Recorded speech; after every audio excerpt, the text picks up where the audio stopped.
प्रताप यादव मुलाकात करेंगे। शहाबुद्दीन के परिजनों से मुलाकात के लिए तेज प्रताप यादव सिवान के लिए रवाना हो चुके हैं। जानकारी के अनुसार मौजूदा समय में शहाबुद्दीन के परिजन और समर्थक लालू यादव के परिवार के रवैये को लेकर नाराज है। इसी बीच डैमेज कंट्रोल करने की कवायद में लालू यादव की ओर से की गई पहल के तहत तेज प्रताप यादव सिवान के लिए रवाना हुए हैं।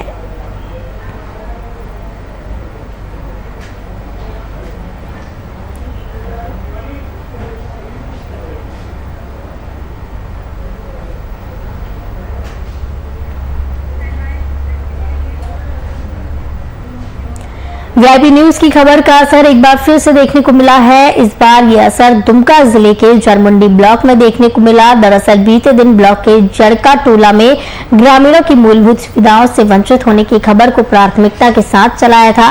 खबर थी एक स्थानीय युवक को सरकार की आवास योजना का लाभ नहीं मिलने की। वीआईपी न्यूज में खबर चलाए जाने के बाद झारखंड के कृषि मंत्री ने बादल पत्रलेख ने खबर को अपने ट्विटर अकाउंट से रीट्वीट करते हुए मामले में उचित मदद सुनिश्चित किए जाने की बात कही है।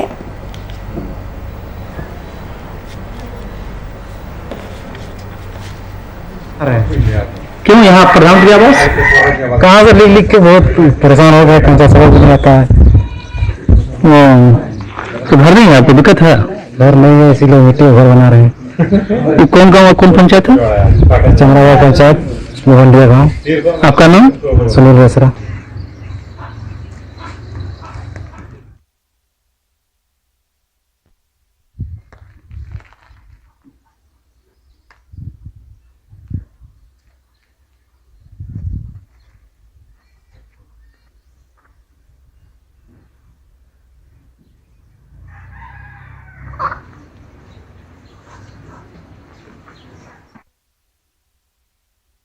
बिहार में कोरोना के कहर के बीच बड़ी खबर ब्लैक फंगस के रूप में सामने आई है। पन्ना के आईजीआईएमएस में ब्लैक फंगस का पहला केस सामने आया। आईजीआईएमएस में भर्ती मरीज मुजफ्फरपुर की रहने वाली है, जो कि पहले से कोरोना से संक्रमित है।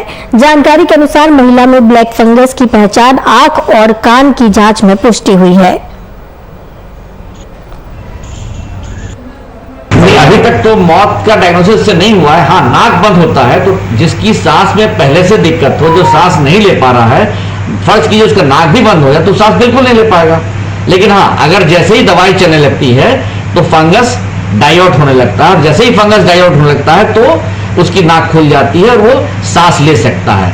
हाँ, कुछ केस ऐसे होते हैं जिसमें दवा भी कारगर नहीं हो पाती है, वैसे में ऑपरेशन की जरूरत होती है। ऑपरेशन बहुत बड़ा कोई हाईफाई ऑपरेशन इसमें नहीं है। इसमें आप ये समझिए कि उसका जो नाक का हड्डी है, उस हड्डी में जहां फंगस उगा हुआ है उसको एक खरोचने जैसा ऑपरेशन किया जाता है। इसको कोरिंग कहते हैं। कोरिंग करने से जो वहां पर गंदगी जमी होती है उस तरह से इसको निकाला जाता है और निकालते ही नाक खुल जाती है। राजधानी रांची में एक बार फिर से मनचलों की दबंगई देखने को मिली, जहां यातायात पुलिसकर्मी के साथ और पत्रकारों के साथ भी अभद्र व्यवहार किया गया। मामला रांची के हिंदपीढ़ी थाना क्षेत्र का है, जहां दबंगों के गुट यातायात पुलिसकर्मी पर हावी हो रहे थे। जब मीडिया कर्मियों ने इस वाकये की तस्वीर रिकॉर्ड करने की कोशिश की तब दबंगों ने पत्रकार से भी गाली गलौज करना शुरू कर दिया। अब देखना होगा कि राजधानी में पुलिसकर्मी और पत्रकारों के साथ बदसलूकी के बाद बड़े पदाधिकारी क्या कुछ सकारात्मक पहल करते हैं। हम तो यहाँ पे हम जा रहे थे तो देखे यहाँ पे गाली गलौज कर रहे थे, तो हमको लगा क्या हम भी एक पत्रकारी हैं, ठीक है ना, लेकिन अभी मेरा काम बंद है इसलिए हम देखे तो हमको बुरा लगा। और आप लोग को इस तरह का बदतमीजी किए, गाली गुप्ता किए, माँ बहन का गाली दिए, तो ये सब अच्छा नहीं लगता है वो लोग को। और हम देखे वहाँ पे क्या बोलते हैं, ट्रैफिक पुलिस वाले को भी गाली गलौज किए, तो सब शोभा नहीं देता है लोगों को। समझा दिए थे यार लोग के साथ कुछ अति किया गलत चीज है, मैंने उसको भी हम समझा रहे थे, लेकिन गलत पॉइंट है, ये अच्छा चीज नहीं है। तो हम देखे कि आप लोग के साथ कर रहा है, हम किसी और को बुला दिए तो आप लोग का मदद कर रहे, किसी और आ गया खराब हो गया, भी आ गया अपना बढ़िया बढ़िया धमकी। मुंगेर में स्वास्थ्य विभाग की उदासीनता के कारण बीते कई माह से शहरवासियों को कोरोना जांच के लिए आरटीपीसीआर मशीन का लाभ नहीं मिल रहा। मशीनों के बेकार पड़े रहने के कारण है मशीन ऑपरेटर की कमी। बीते दिन जांच में तेजी लाने के लिए स्वास्थ्य विभाग की तरफ से आरटीपीसीआर मशीन उपलब्ध कराई गई थी, लेकिन अब वो मशीनें महज शोभा की वस्तु बनकर रह गई है। ऑपरेटर के अभाव में कोविड सैंपल की जांच के लिए पटना भेजा जा रहा है, जिस कारण रिपोर्ट के आने में काफी देरी देखने को मिल रही है। आरटीपीसीआर लैब बन गई है जी। कोविड-19 का टेस्ट जिसके लिए अभी पटना भेजना पड़ता है सैंपल जी, तो वो जांच अब मुंगेर में हो जाएगा और रिपोर्ट के लिए भी एक हफ्ता से ज़्यादा वेट करना पड़ जाता है, तो रिपोर्टिंग भी 1 से 2 दिन में आ जाएगी। तो कब तक ये बन जाएगी ऑफिस? इस महीने के लास्ट वीक तक 20 से 25 तक उम्मीद करते हैं कि लैब चालू हो जाना चाहिए। ये लैब चालू होने से तो लोगों को काफ़ी माने दिक्कतें जो होती थी उसका हाँ, रिपोर्टिंग में जो प्रॉब्लम आ रही थी और ज़्यादा से ज़्यादा लोगों का जांच हो सकेगा, जिससे कि उसको हम डायग्नोज करके आइसोलेशन या ट्रीटमेंट उसका हम कर सकते हैं। आ गई है जी सर। इसमें 2 मशीन और नहीं है जी। तो अभी आने बाकी है, लॉकडाउन है और उसका सिविल का काम हो रहा है। सिविल का काम भी CLI करा रहा है, जो बोला था हम लोग 12 तारीख तक कर देंगे, लेकिन इंजीनियर उसका पॉजिटिव हो गया। दूसरा इंजीनियर काम हो रहा है, बहुत जल्दी काम समाप्त होने पर है। समाप्त होने के बाद मशीन लग जाएगा तो हम लोग उसको शुरू करने जा रहे हैं।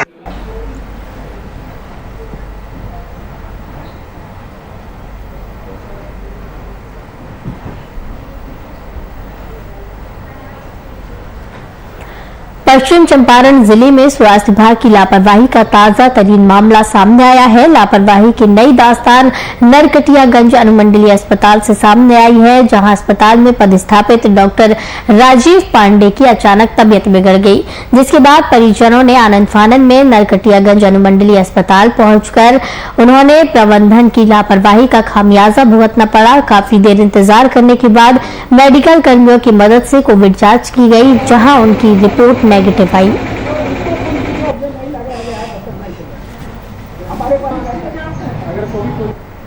लगभग 45 मिनट हो गए यहाँ पे आए हुए, कोई डॉक्टर कोविड जांच करने के लिए तैयार नहीं है। प्रभारी सर का मोबाइल स्विच ऑफ है, हम इधर से उधर चक्कर काट रहे हैं, लेकिन कोई सपोर्ट करने के लिए तैयार नहीं है। जो डॉक्टर ओवर ड्यूटी किया है, 8 बजे तक ड्यूटी रहता था, 12 बजे जाते थे घर। बोलने पर क्योंकि मरीज है भी तो डॉक्टर है, ओवर ड्यूटी करके किसी की जान के लिए इतना मेहनत किए, लेकिन आज ही पड़ गए हैं कि इसी नरकटियागंज हॉस्पिटल के डॉक्टर कोई साथ नहीं दे रहे हैं। इनका नाम है डॉक्टर राजीव पांडे, नाम है इनका। मेरा नाम है करुण चले, ये मेरे भनोई लगेंगे। और हम लोग 1 घंटा से खड़ा है यहाँ पे और आदमी से रिक्वेस्ट किया है कि वो डॉक्टर हैं, लोगों का जान बचाए हैं, बेचारा मुश्किल में पड़ा है, कम से कम उसका कोरोना आप जाँच कर लीजिए कि कोविड पॉजिटिव है कि नहीं है। अगर है तो हम दूसरा कुछ करेंगे, नहीं है तो दूसरा कुछ करेंगे। तो आदमी 4 दिनों से 5 दिनों से बीमार है पूरा। लॉकडाउन को प्रभावी करने के लिए गिरिडीह शहर की पुलिस पूर्ण रूप से प्रयासरत है और सख्त से सख्त इस तरीके से पहल कर रही है। जो गाइडलाइन दी गई है उनका पालन कराने की कोशिश प्रशासन की तरफ से की जा रही है। आपको बता दें कि जिस तरीके से गाइडलाइन बनाई गई है, दिन के साथ साथ रात के समय भी पुलिस सड़कों पर तैनात रह रही है। बीती रात गिरिडीह शहर में यातायात पुलिस की ओर से वाहनों की चेकिंग की गई। शहर के टावर चौक पर पुलिस ने 2 और 4 पहिया वाहनों की जांच के साथ ही लोगों से यात्रा का कारण पूछा। इस दौरान यातायात निरीक्षक प्रेम उरांव भी मौके पर मौजूद रहे। निरीक्षक यातायात थाना देखा जा रहा है कि लॉकडाउन के दौरान में जो सुरक्षा सप्ताह कोविड-19 को लेकर की जा रही है, इसमें अनावश्यक लोग घूम फिर रहे हैं। 4 व्हीलर में चाहे 2 व्हीलर में ऐसे लोग सब पूछताछ की जा रही है कि आप किस कारण से घूम रहे हैं। साथ ही ऐसे मौका का गलत फायदा लोग कुछ क्रिमिनल उठाते हैं, जो घूमते फिरते हैं। तो ऐसे लोगों को रोक टोक करने के लिए हम लोग सबको रोक रहे हैं, पूछ रहे हैं। ये होटल खुला हुआ रहता है जैसे ये तो रात में बनाता है।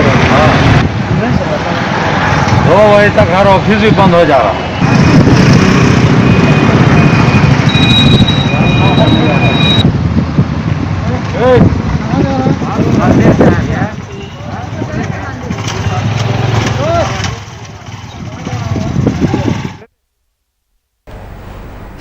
बिहार राज्य स्वास्थ्य संविदा कर्मी संघ के आह्वान पर बेगूसराय और बगहा में बुधवार से स्वास्थ्य कर्मी संघ के कई कर्मी अपनी मांगों को लेकर सामूहिक होम आइसोलेशन में चले गए। कर्मियों के काम बंद किए जाने से स्वास्थ्य व्यवस्था पर बेगूसराय और बगहा के सरकारी अस्पतालों की व्यवस्था दयनीय हो चुकी है। आपको बता दें कि कर्मियों ने अनुकंपा के आधार पर नौकरी और पेंशन समेत कई मांगों को सरकार के समक्ष रखा है। आपको बता दें कि संविदा कर्मी संघ के आह्वान पर बेगूसराय और बगहा में सामूहिक होम आइसोलेशन में स्वास्थ्य कर्मी चले गए हैं। अपनी मांगों को लेकर कर्मियों के काम बंद किए जाने से स्वास्थ्य व्यवस्था पर बेगूसराय और बगहा के सरकारी अस्पतालों की व्यवस्था दयनीय हो चुकी है। स्वास्थ्य कर्मी यहां पर नहीं है, होम आइसोलेशन में स्वास्थ्य कर्मी चले गए हैं। कर्मियों ने अनुकंपा के आधार पर नौकरी और पेंशन समेत कई मांगों को सरकार के सामने रखा है और इन्हीं तमाम मांगों को लेकर होम आइसोलेशन में स्वास्थ्य कर्मी चले गए हैं, क्योंकि जिस तरीके से इस महामारी में स्वास्थ्य कर्मी अपनी जान दांव पर लगाकर मदद कर रहे हैं, अपना काम कर रहे हैं, अपना फर्ज निभा रहे हैं, तो जिस तरीके से मांग की जा रही है, सरकार के सामने मांगी रखी गई है और मांगे पूरी करने की बात की जा रही है। स्वास्थ्य संविदा कर्मी संघ ने आह्वान किया है कर्मियों के काम बंद का स्वास्थ्य व्यवस्था पर इस दौरान काफी असर पड़ता हुआ, काफी प्रभाव पड़ता हुआ दिख रहा है।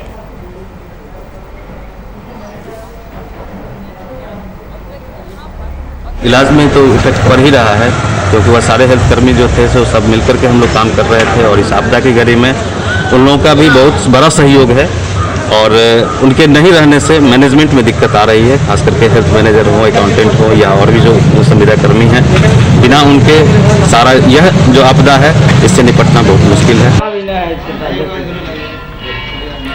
इंटरनेशनल नर्स डे के मौके पर मोतिहारी में जिले के डीएम शीर्षक कपिल अशोक की मौजूदगी में सम्मान समारोह का आयोजन किया गया। इस दौरान जिले के सीएस और स्वास्थ्य विभाग के कई पदाधिकारी मौजूद रहे। समाहरणालय स्थित राधा कृष्ण भवन में आयोजित इस कार्यक्रम में कोरोना संक्रमण काल में सेवा दे रही नर्सों को सम्मानित किया गया। साथ ही संक्रमण काल में सेवा दे रही नर्सों के योगदान की सराहना की गई।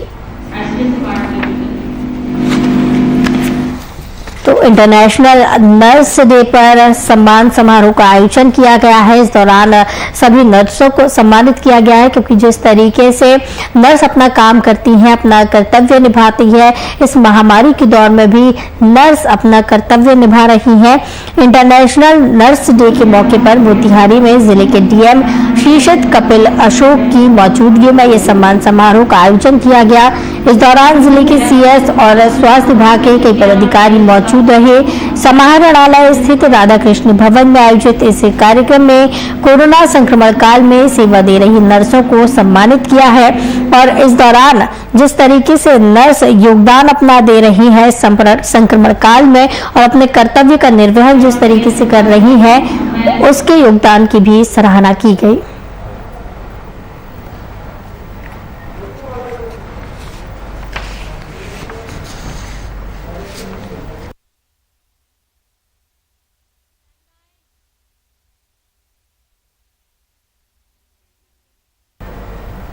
बिहार में लगे लॉकडाउन के पालन को लेकर तमाम जिला प्रशासन हर संभव प्रयास कर रही है। मधुबनी में लॉकडाउन के नियमों का उल्लंघन करने वालों के प्रति प्रशासन सख्ती से पेश आ रही है। बीते दिन तय समय सीमा के बाद दुकान खोले रखने के लिए बीडीओ अनिल कुमार ने 5 दुकानों को सील किया। साथ ही निरीक्षण के दौरान बीडीओ और सीओ आम जनता से नियमों का पालन करने की अपील करते नजर आए।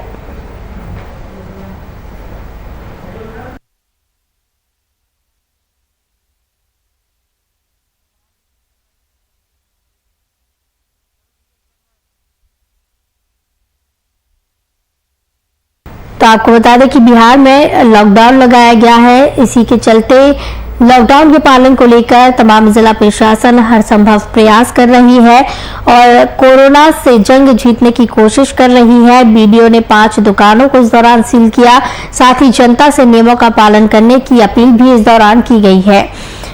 तो बीडीओ अनिल कुमार ने 5 दुकानों को इस दौरान सील किया है। नियमों का पालन करते हुए बीडीओ और सीईओ आम जनता से नजर आए हैं। मधुबनी में लॉकडाउन के नियमों का उल्लंघन करने वालों पर प्रशासन सख्ती से निपट रही है और जिस तरीके से लॉकडाउन लगाया गया है, जिसकी गाइडलाइन है, उस पर सख्ती से पालन किया जा रहा है। मुंगेर जिले के तारापुर में अयोग्य डॉक्टर की गलती के कारण कोरोना संक्रमित महिला की मौत हो गई। बीमार महिला का निमोनिया संग कोरोना के लक्षण पाए जाने के बावजूद सलाइन चढ़ाने से महिला की स्थिति गंभीर हो गई, जिसके बाद महिला की मौत हो गई। जानकारी के अनुसार महिला की तबीयत खराब होते देख परिजनों ने महिला को प्राथमिक स्वास्थ्य केंद्र में भर्ती कराया, जहां इलाज के दौरान महिला की मौत हो गई। तो वहीं महिला की मौत के बाद तारापुर अनुमंडल अस्पताल के प्रभारी उपाधीक्षक के अनुसार सरकारी गाइडलाइन के तहत महिला की बॉडी का दाह संस्कार किया गया। क्या है कि आए दिन क्या हो रहा है कि गांव में ग्रामीण चिकित्सक लोग क्या कर रहा है, 4-5 दिन 1 सप्ताह वो लोग टाइफाइड के लाइन पर ट्रीटमेंट कर रहा है और जितने भी पेशेंट हैं कोई भी सिम्टम हो सभी लोग को सलाइन कर रहा है।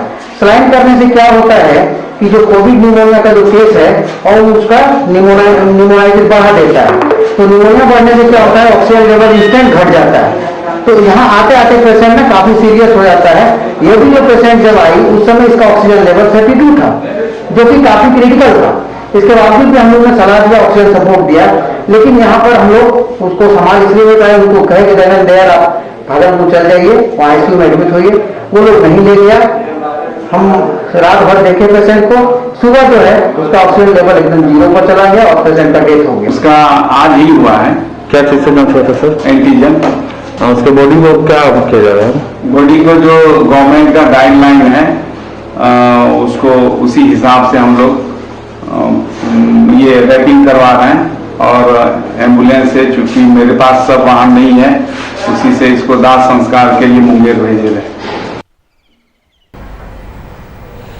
मोतिहारी में सरकारी निर्माण कार्य में हुई लापरवाही के विरोध में लोगों का आक्रोश देखने को मिल रहा है। जिले के पकड़ी दयाल ब्लॉक में सिसहनी चौक से जोड़ने वाली सड़क पर ग्रामीणों ने घंटों जमकर प्रदर्शन किया। प्रदर्शन के कारण घंटों तक गाड़ियों का जाम लगा रहा। ग्रामीणों का कहना है कि सड़क निर्माण की पहले से तय किया गया समय समाप्त होने के नजदीक है, लेकिन अब तक सड़क का काम पूरा नहीं किया गया। निर्माण में लापरवाही बरतते हुए सड़क पर सिर्फ मिट्टी डालकर छोड़ दी गई।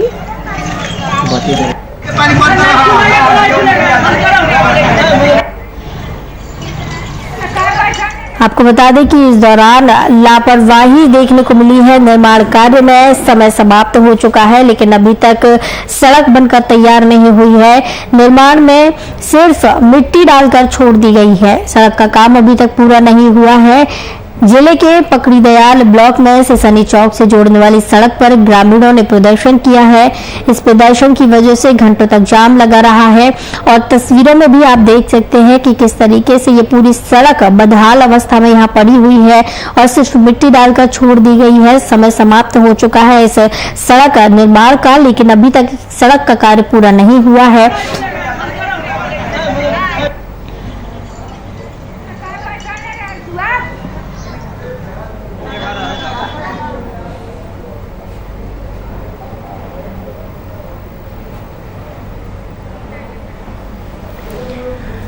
तो आपको बता दें कि मोतिहारी में सड़क निर्माण कार्य में लापरवाही देखने को मिली है। सड़क पर ग्रामीणों ने जमकर विरोध प्रदर्शन किया। तस्वीरें साफ बयां कर रही हैं कि कितना गंभीर यहाँ पर प्रशासन है। सरकारी निर्माण कार्य में ये लापरवाही देखने को मिल रही है। विरोध में लोगों का आक्रोश देखने को मिला। जिले के पकड़ी दयाल ब्लॉक में सिसहनी चौक से जोड़ने वाली इस सड़क पर ग्रामीणों ने घंटों प्रदर्शन किया। गोड्डा जिले से एक महिला को शादी का झांसा देकर दुष्कर्म करने का मामला सामने आया। मामला जिले के बुआरीजोर थाना क्षेत्र का है, जहां स्थानीय युवक ने एक महिला को शादी करने का झांसा देकर दुष्कर्म किया। इस मामले में महिला ने आरोपी युवक के खिलाफ कार्रवाई किए जाने के लिए बोआरी जोड़ थाने में एफआईआर दर्ज कराने के लिए आवेदन दिया है।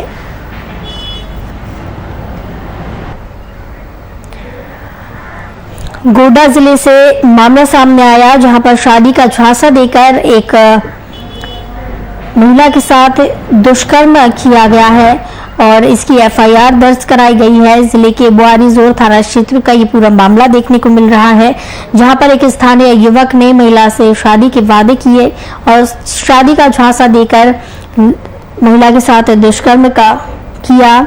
इस मामले में महिला ने आरोपी युवक के खिलाफ कार्रवाई किए जाने की बात की है और एफआईआर दर्ज कराई। और विकास हंसदा नाम लड़का ने जो ब्लाजर का रहने वाला है, उन लोगों का बहुत पड़ता है बाड़ी देवी। तो उसके साथ मेरा संबंध का 2015 से संबंध है। तो हम उनके गांव गए थे अपनी बुआ के पास, तो वहीं से हम दोनों का परिचय हुआ और उसने मेरे साथ शादी के प्रलोभन से बहुत बार शारीरिक संबंध बनाया और इसी तरह छह बच्चे तक चले आए। तो जब ये बात सामने आया तो हमने उससे कहा कि शादी का बात उससे कहा, तो उसने शादी का बात सुनकर अपना मुंह मोड़ लिया।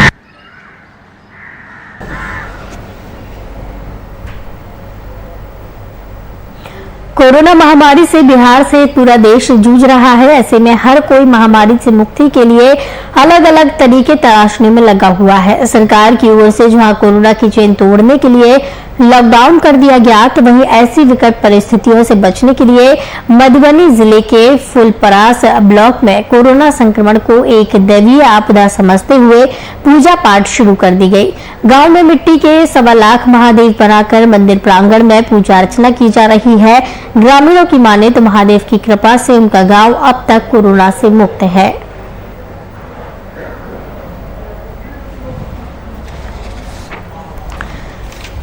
कोरोना महामारी से पूरा देश जूझ रहा है और ये संक्रमण इतना ज्यादा बढ़ चुका है, लगातार संक्रमण के मामले सामने आ रही है और ऐसे में महामारी से मुक्ति के लिए अलग अलग तरीके तलाशने में लोग लगे हुए हैं। सरकार की ओर से जहां कोरोना की चेन तोड़ने के लिए लॉकडाउन लगाया जा रहा है, तमाम प्रयास सरकार की तरफ से किए जा रहे हैं, तमाम पाबंदियां इस दौरान लगाई हुई हैं, तो वही ऐसी परिस्थितियों से बचने के लिए मधुबनी जिले के फुलपरास ब्लॉक में कोरोना संक्रमण को एक दैवीय आपदा समझा जा रहा है और इसके लिए पूजा पाठ शुरू कर दी गई है। गांव में मिट्टी के 1.25 लाख महादेव बनाए गए हैं और मंदिर के प्रांगण में पूजा अर्चना उनकी की जा रही है। ग्रामीणों का कहना है कि महादेव की कृपा से ही उनका गांव अब तक कोरोना मुक्त है, यहाँ पर कोरोना के मामले नहीं है। ये मिथिला का क्षेत्र है। मिथिला के अंदर आपको पता होगा कि श्री सीताराम और महादेव का बहुत महत्व होता है। हमारे घर घर आंगन में ना छोटी छोटी मूर्तियां बनाई जाती है शिव की और उनकी पूजा की जाती है। कोरोना जिस तरह से आपको पता है कि वैश्विक महामारी है, देश जूझ रहा है, विश्व जूझ रहा है, समाज जूझ रहा है और गाँव जूझ रहा है और एक व्यक्ति जूझ रहा है। किसी को समझ नहीं आ रहा है क्या किया जाए, तो पूरे के पूरे यहाँ के ग्रामीणों ने ये एक आयोजन किया है ताकि सार्वजनिक ज्यादा पूर्ण रूप से ना करके एक संक्षिप्त सोशल डिस्टेंसिंग मेंटेन करके एक जो महादेव शिवलिंग बनाया जाता है उसका आयोजन किया। तो कोरोना से निजात पाने के लिए हर कोई अपने अपने तरीके अपना रहा है। सरकार भी तमाम प्रयास कर रही है, लोगों में जागरूकता फैलाने के तमाम प्रयास किए जा रहे हैं, लेकिन जिस तरीके से कोरोना से निपटने की सरकार तैयारी कर रही है, लॉकडाउन तो लगा दिया गया, वहीं मधुबनी से एक ऐसा मामला सामने आया है जहां पर सरकार कि लॉकडाउन तो लगाने के बावजूद भी लोग देवी आपदा इसको समझ रहे हैं। कोरोना परिस्थितियों से बचने के लिए जिले के फुलपरास ब्लॉक में कोरोना संक्रमण को देवीय आपदा समझा जा रहा है और पूजा पाठ शुरू कर दी गई है। मिट्टी के 1.25 लाख महादेव बनाए गए हैं, प्रांगण में पूजा अर्चना इसकी की जा रही है। इसी बीच बड़ी खबर आ रही है पटना से। टीवी स्क्रीन पर बड़ी खबर इस वक्त की आपको बताते चले कि गंगा में मिली लाशों पर हाईकोर्ट अब सख्त हो गया है। आज जवाब दाखिल करेगी बिहार सरकार। हाईकोर्ट ने जवाब तलब किया है बिहार सरकार को। हाईकोर्ट ने सरकार से जवाब मांगा है। जिस तरीके से गंगा में लाशें मिली थी, कहीं ना कहीं स्वास्थ्य व्यवस्था पर, प्रशासन पर कई सवाल खड़े हुए, जिसके बाद सरकार से जवाब मांगा गया है हाईकोर्ट ने और अब इसका जवाब सरकार आज दाखिल करने जा रही है। जिस तरीके से संक्रमण बढ़ रहा है, मौत बढ़ रही है, लोगों की लगातार इस संक्रमण की वजह से मौत हो रही है, तो कहीं ना कहीं सरकार की तरफ से, प्रशासन की तरफ से कहा जा रहा था कि उत्तर प्रदेश से ये लाशें बहकर यहाँ आई हैं, लेकिन जिस तरीके से अब हाईकोर्ट अब इस पर सख्त हो गया है, तो कहीं ना कहीं सरकार अब इस पर आज जवाब देगी। अब देखने वाली बात यही होगी कि सरकार क्या कुछ इस पूरे मामले पर कहती है। जवाब तलब हाईकोर्ट ने सरकार से किया है, क्योंकि जिस तरीके से लाशें यहाँ पर देखी गई है, बेहद ही चिंताजनक स्थिति यहाँ पर देखने को मिली है। गंगा में लाशें मिली थी बड़ी संख्या में, जिसके बाद कहा जा रहा था, डीएम के द्वारा भी कहा गया था कि ये उत्तर प्रदेश से बहकर आई है, लेकिन फिर भी इन लाशों को कंपोस्ट किया जा रहा था। हाईकोर्ट अब एक्शन में नजर आ रहा है।